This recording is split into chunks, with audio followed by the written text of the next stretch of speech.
All right, this is week 2 notes. Hopefully you've downloaded or printed off a copy of the fill-in notes so that you can fill in blanks as I go through these.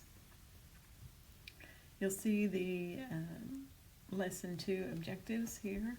We're going to be looking at various measuring devices that we use in the lab and how to use those devices and how to record the measurements properly. And also looking at different lab techniques. Both of these objectives we'll be working on all semester long, and so this is just an introduction. The fill-in notes are going to focus mainly on how to record measurements properly, and then when you get to the bookwork, you'll have some virtual labs to learn how to use the equipment properly. So let's jump in here with the measurements. So we see here our first slide. Every measurement is composed of a number and a unit. A number and a unit. So without the proper unit, then the number is basically meaningless.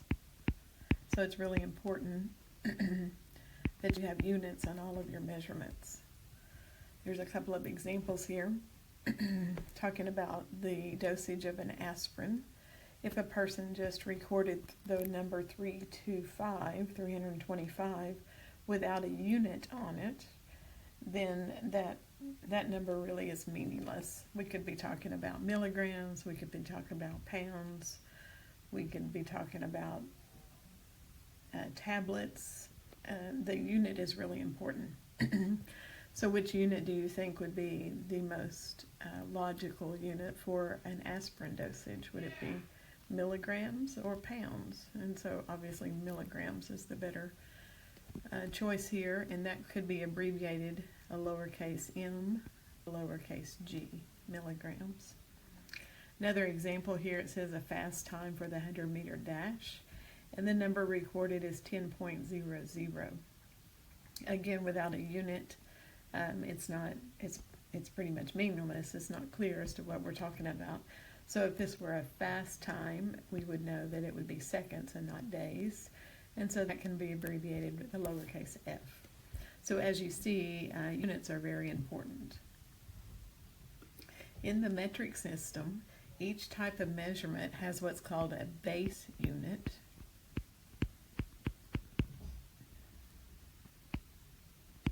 And we do use the metric system in chemistry. And so this table just gives you an idea of some of the more common base units. And so we can measure length, and that base unit is called a meter. And the prefix is a lowercase m. We can also measure mass, and that base unit is a gram, and that's a lowercase g. When we measure volume, that base unit is liter, and that's a capital L. And then we can also measure time, and that base unit is second, and that's a lowercase s. So these are just 4 of the metric base units that we'll work with this year. On our next slide, we can see that each of the base units can have what's called a prefix. So this table is a list of the common prefixes used in the metric system. So the top blank says other units are related to the base unit by the power of 10. The power of 10, and we'll see how that works in just a moment.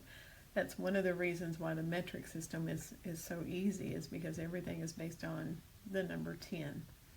And so again, we can use prefixes of the unit to indicate if the unit is larger or smaller than the base unit itself. So this table lists some of the common prefixes. The first 3 prefixes here given, giga, mega, and kilo, these are all prefixes that indicate the measurement is larger than the base unit. You compare any of these prefixes with any of the base units. For example, you could have a giga gram, you could have a gigasecond, and the value of this prefix is also given in the table. You see here in the middle column it says that a giga is equal to a billion, which means simply that it's a billion times larger than the base unit. Mega is a million, and kilo is 1,000. Over here we'll talk more about scientific notation later on, but this is the value written in terms of scientific notation. And then the last prefixes given on this table are actually smaller than a meter. So we have deci, centi, milli, and then micro and nano. And the values of those numbers are written on the table as well as their scientific notation values. So take a look at this table and be familiar with these prefixes. So let's talk a moment about how can we convert between metric units. And so as we said earlier, the metric system is based on the power of 10. So converting between metric units is just a matter of moving the decimal place. You really don't need a calculator at all if you know what the prefix means, the value of the prefix. So here is an example. It's converting from the base unit to a smaller unit. So we have 250 meters, and we want to convert that to centimeter. So meter is our base unit, and centa, if we look on our table, has a meaning of 10 to the negative 2, 10 to the negative 2, which simply means that centa is 100 times smaller than the base unit. And so when we're doing this conversion, since centa is 100 times smaller than the base unit, you would move your decimal place 2 places to the right. And so we have 250. So we're gonna, you might ask, well, where is the decimal place? Well, when it's not given in the number, it's assumed to be at the end of the number. So we have the number 250. We can assume that the decimal is here. And we need to move it 2 places. So there's 1 and there's 2. And so we're gonna use placeholders to fill in the blanks here, and so our answer is 25,000 centimeters. You always want to ask yourself, is this a reasonable answer? And so in this case, the meter is a larger measurement than a centimeter. Therefore, your final answer would be a larger number. So this does make sense. What if we had a base unit and we wanted to go to a larger unit? So here we have 32 meters, and we want to convert that to kilometers, or some say kilometers. So again, we need to know what that meaning of the base unit is. So kilo has a numerical value of 10 to the third power, which simply means that it's 1,000 times larger than the base unit. Therefore, you would move the decimal place 3 places to the left. And so you have the number 32. There's not a decimal place given, so we can assume it is here. And we want to move it 3 places to the left. So there's 1, 2, 3. So our new decimal place will be there. We need a placeholder. And so 32 meters becomes 0.032 kilometers. Again, you want to ask yourself, is this a reasonable answer? And in this case, the meter is a smaller measurement. Therefore, your final answer should be a smaller number. Indeed it is. All right, what if you want to convert to something other than the base unit? Well, there's a helpful technique called the ladder method that uses these basic prefixes and allows you to see which direction you should move your decimal place and how many different places. In order to use this ladder method, you do need to know the order of the prefixes. And so perhaps you've heard of this this sentence, King Henry died Now notice I've written all of these in capital letters, and that's for a reason. So if you're copying this down in your notes, capitalize the first three. And then the word by, lowercase. And then the last three are lowercase words. Drinking, chocolate, milk. So this is just a sentence to help you remember the order of the prefixes from largest to smallest. And so right here in the middle, by, this is your base unit. And we said above that base units can be meters, grams, seconds, liters. There's all kinds of base units. And then the other words are representing the prefixes. Now these top three are capitalized because they are larger than the base unit. And the bottom three are lowercase because they are smaller than the base unit. So the K in king stands for kilo, right there. H stands for hecta. The capital D stands for deca. And then here we have our base unit. The lowercase d stands for deci. Chocolate is centa, and milk is milla. So King Henry died by drinking chocolate milk. So if I were asked to convert between two units in the metric system, I would simply repeat this sentence to myself, and I would write down the first letter. So King Henry died by drinking chocolate milk. So you can set it up in a ladder method as this image is showing you, but I find it's more helpful just to write them out, just as I've done here. Let's do a sample problem. Let's say we want to convert 35 centimeters, and we want to know how many millimeters that is, centimeter to millimeter. All right, so the way to use these letters is to first find where you are starting. So this is my given amount, and that's in centimeters, so I'm just going to put a little dot there. And then I'm trying to get to millimeters. So milla is here, so I'm just going to put an X there. And so remember, since it's based on 10, all we need to do is move the decimal. We need to know which way to move the decimal and how many places. So from my starting place to where I want to end up, I'm going to move the decimal to the right. And how many times am I going to move the decimal? So I'm starting here, and I'm just going to jump one place. So I only have to move the decimal one place. So it would become 350 millimeters would be my final answer. 350 millimeters. All right, let's try another example.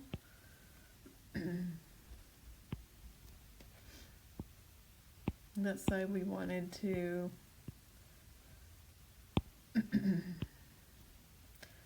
let's go from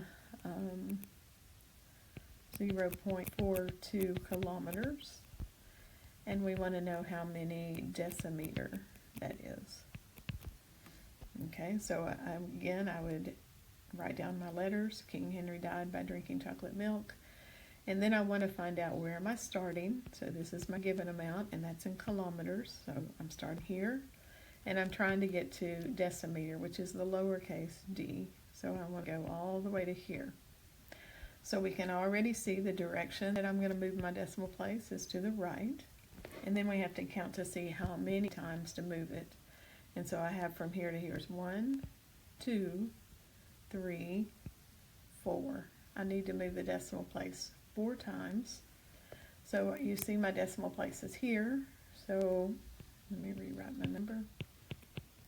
I'm going to move it 1, 2, 3, 4, and fill these spaces in with place holding zeros. And so my answer will become 4,200 decimeter. Final answer. Okay, so hopefully this little technique would be useful if you were asked to convert in the metric system itself. Our next slide shows some common equivalents between the English system and the metric system. And so on a test you would be given these equivalents, and you would just need to know how to use them to convert between one unit and the other. And we will talk about that a little bit later. All right, let's talk about something called significant figures. So in chemistry, we deal a lot with measurements. We measure things in the lab and we have to record data correctly, and we also use measurements in our calculations. And so significant figures, or sig figs for short, are used to show the precision of the measurement. So when you record a measurement, anybody can look at the numbers that you recorded and know something about the precision of the piece of equipment that you used.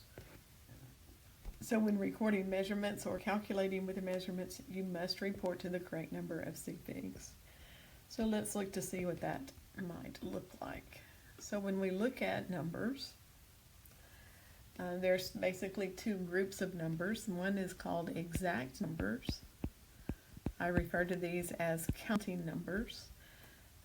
So if I'm counting my fingers, 10 toes, those are counting numbers.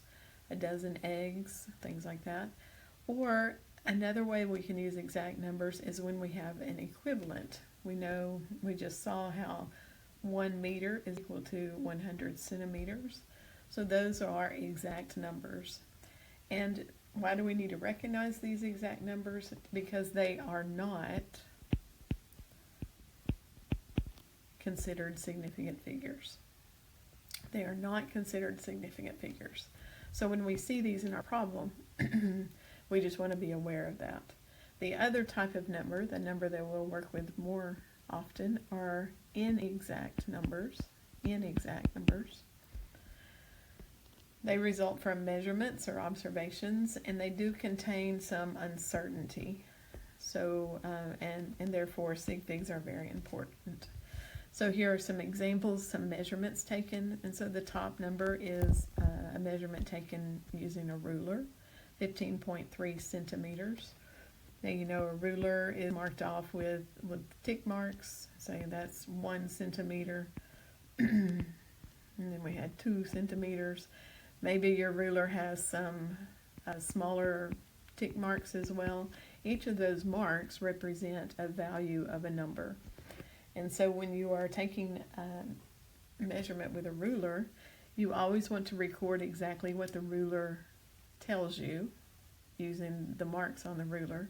And then there's always one estimated digit. So the very last digit in your number that you write down is always called the estimated digit or the uncertain digit.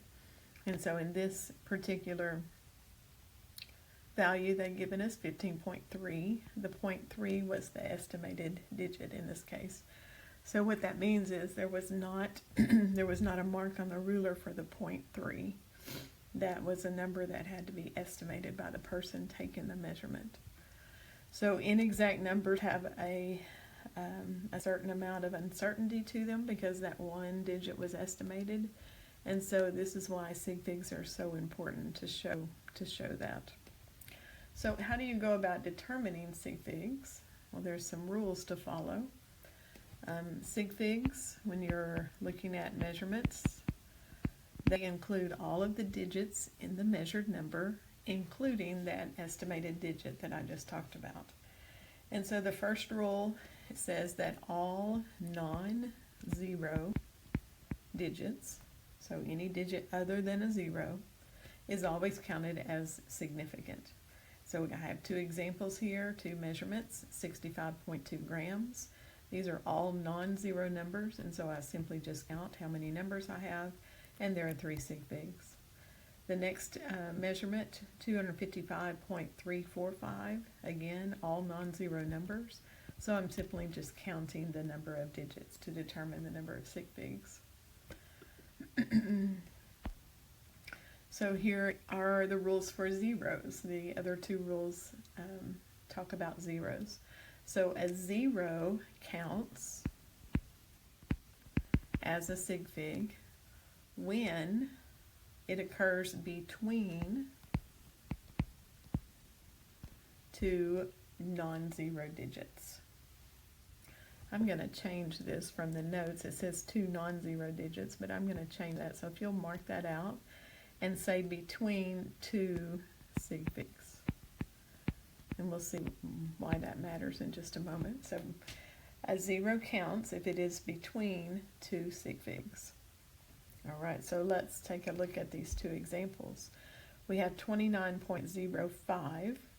Rule number 1 said that all non-zero numbers were significant, so that means the 2, the 9, and the 5 are sig figs. And then we have a 0 that is between two sig figs, so that also counts. So this number has a total of 4 sig figs. In the second example, we have 1.0087. According to rule number 1, we would count the 1, the 8, and the 7. These two zeros are in between two sig figs, so they also count, and so we have a total of 5 sig figs.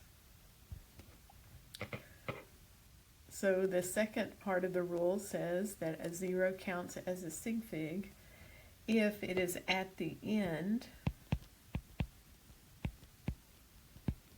of a number with a decimal place. At the end of a number with a decimal. So the two examples you see here, we have 3.7500. So according to rule 1, we would count the 3, the 7, and the 5. This rule says that the 0 at the end of the number counts as long as there's a decimal, and we do have a decimal. And so then we have this next 0 that's now between two sig figs, and so it also counts. So 1, 2, 3, 4, 5 sig figs in this number. The next example, 620, notice there's a decimal at the end of the number, and that is in pounds. And so the 6 and the 2 count based on rule number 1. Rule number 2 says that the 0 is at the end of a number with a decimal, it also counts. So notice it doesn't matter where the decimal is in the number, just as long as there is a decimal point. So that would have 3 sig figs. All right, this third rule also deals with zeros. And it says that a 0 does not count as a sig fig when it occurs at the beginning of a number. So sometimes these are referred to as leading zeros because they come in front. So if they're before any significant figure, they do not count. So you see two examples here. We have 3 zeros that come at the very beginning. We're not going to count those, so we're only going to count the 2, the 4, and the 5. In the second example, we have the number 8, and then we have 3 leading zeros. We only count that number 8. All right, the other part of this rule, a 0 does not count as a sig fig when it occurs at the end of the number that does not have a decimal. And so here the number's 2,570 meters, and there is no decimal. So the last 0 will not count. So there's only 3 sig figs here. The next one, I have this very large number. The 2 zeros at the end would not count because the number does not have a decimal. So a total of 5 sig figs. All right, so that's when you record your measurements. That's how you count the number of sig figs. What about when you want to calculate using measurements? So there are 2 rules that we need to go over. The first one is when you're multiplying or dividing a measurement. The answer has to have the same number of significant figures as the original number with the fewest sig figs. So we have an example. We're taking 351.2 miles and dividing that by 5.5 hours. So when you punch this in your calculator, in fact, you should get your calculator out now and turn it on. I encourage you to always practice putting numbers in your calculator. Sometimes that's a skill that you have to learn, how to put the numbers in correctly. And so when you type this in the calculator, this is the number that it spits out for you. Now you may have wondered in the past, how do you know how to round this number? What's the correct number to write down as an answer? Well, this is going to answer that. So notice these are both measurements, miles and hours, and so we have to think about significant figures. Basically, this statement right here says that our answer can only be as precise as our least precise measurement. And so the precision of the measurement is based on the number of sig figs. So our top number here, 351.2, that has 4 sig figs. The second value, 5.5 hours, that only has 2 sig figs. So our least precise measurement is the one with 2 significant figures. And so our answer can only have 2 sig figs. So let's take a look at how we would round that number. So here's our number again, miles per hour. The first digit that we want to look at that's going to be dropped in this case is the 8. We've already determined that we needed 2 sig figs, so our number is going to stop right there. The first digit to be dropped is an 8. And there are a couple of rules to look at. If that first number to be dropped is greater than 5, then that makes you round the last number that you want to keep, round it up to our next number. So that's what you see has happened here. The 63 became 64 miles per hour. And that gives us the 2 sig figs that we need in our answer. If that 8 had been a number that was less than 4, we would have just kept the 3 as is and dropped the rest of our numbers. So this table is helping us practice that skill. So let's take a look at that. We have this number, and the first thing it wants us to do is to round that to 2 places. And so our 2 places are the 6 and the 1. The first number that we want to drop is the 2. 2 is less than 5, so we're just going to keep 61 as is and drop the rest of the numbers. Second row, we want to round to 3 decimal places. So the first number that needs to be dropped is the 5. The rule says if the number is 5 or greater, we need to round the last number up. So we would have 61.3. All right, then we have 4 places, round to 4 places. Our first number to be dropped in this case is the 3. It is less than 5, so we want to keep all the numbers the same. And we write down our 4 places, 61.25. And then the last one wants us to round to 5 places. That number, first number to be dropped is a 7, which is greater than 5. So we would have to round up our last digit to a 4. All right. The second rule that we want to look at is what if we are adding or subtracting measurements? When we add or subtract, our answer has the same number of decimal places as the original number with the fewest decimal places. So instead of looking at sig figs, we're concentrating on decimal places when we add or subtract. So here is our example. We have 10.11 kilograms. That has 2 decimal places. And we want to subtract 3.6 kilograms. That has 1 decimal place. And so according to our rule, our answer can only have as many decimal places as the fewest number given in the problem. So that would be 1. So when you put this in the calculator, you get 6.51. However, you need to round that to 1 decimal place, so it will match the precision. So we end up with 6.5 kilograms. All right, I'm going to stop this video here, and we will continue with part 2 in the next video.